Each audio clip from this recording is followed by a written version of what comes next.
the places of the earth, they know that the gods and spirits affect man's path. All the misfortune that befalls man lies at their feet. If you have eyes to see, you see their presence and their power. Keep your eyes open, traveler, and you might see their faces.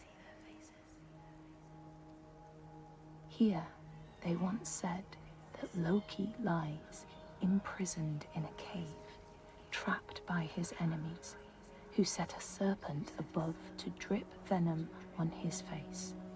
His wife, Sigyn, sits beside to catch the venom in a bowl, but when she must leave to empty it, the poison falls unabated.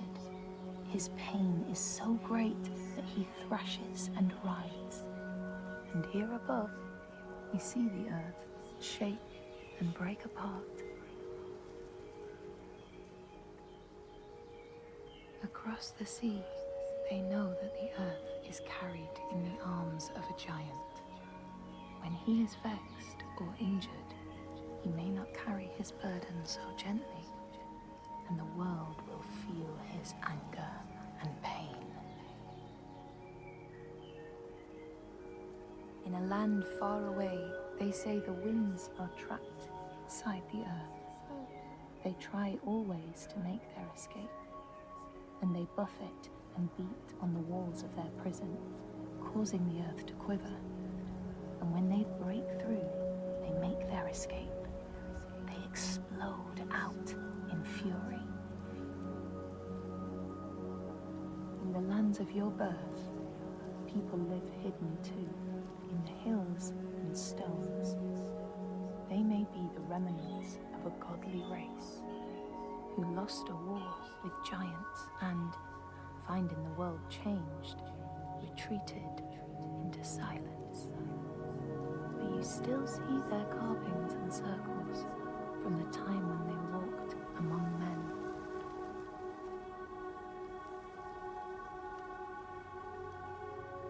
Here, they know that if times are harsh, you may ask of the hidden folk to share their bounty. And if you are strong and wise and good, they may hear your plea and send you aid. But if you are not, or if you do not respect the strictures they lay down, you might have your strife doubled.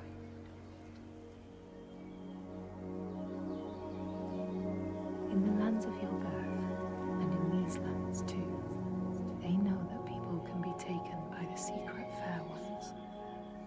If you are not careful and do not keep to the pathways, you may find yourself among them. In a land to the east, they know that when a traveler finds themselves lost, it is the fault of the Vadadash, who wait at the crossroads to trick souls passing by. The only remedy is to let your horse lead you home, because beasts have no souls. But if you have no horse, your soul is lost forever.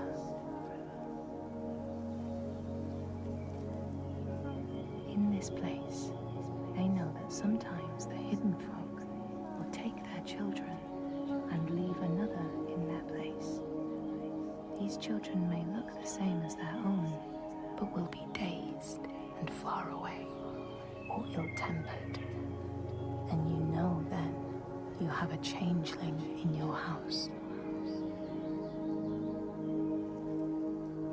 In this land, when people cannot raise their children, they will leave them in a sacred place for the hidden folk to take and care for.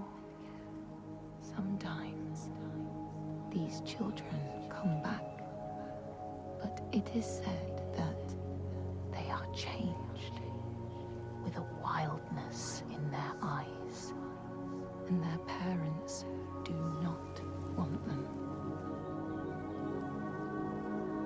These people know that children who have died uncared for can return as small ghosts clad in fluttering rags.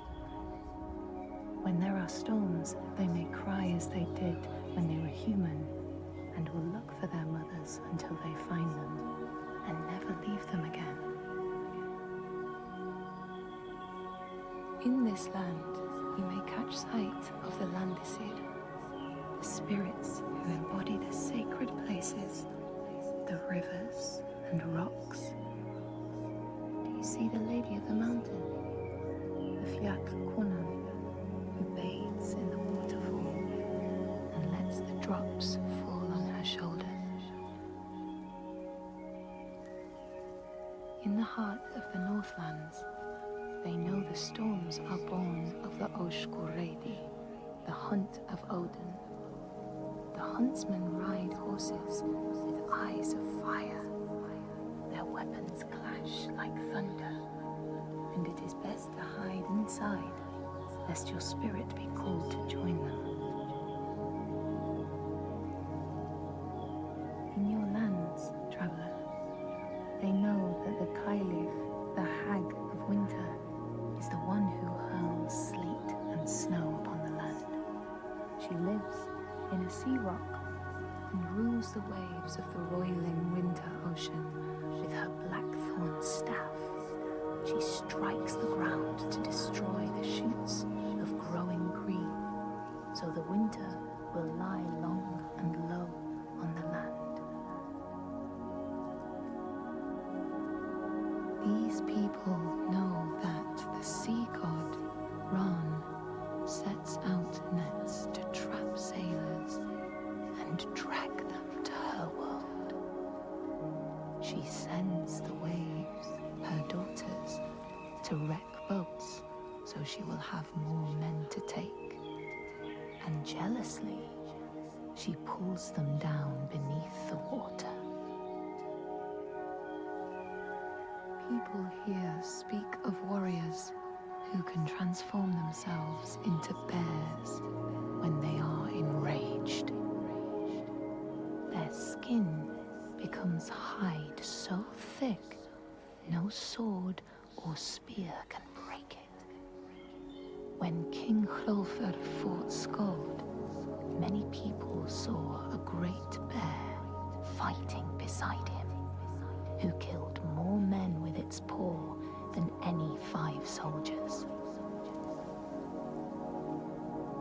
Men here will tell of how Jarl Hakon worshipped the giant Thorgerða and sought her aid in the middle of battle when the tide was turning against him. Fleeing to an island, he pleaded with her for aid. She demanded a sacrifice. She rejected all of his offerings until he, at last, killed his own son in sacrifice. Thorgerða gave aid, and Hakon's enemies saw the giants striding amongst the ships, arrows flying from every finger and never missing their mark. Their morale was sapped, and Hakon won his battle.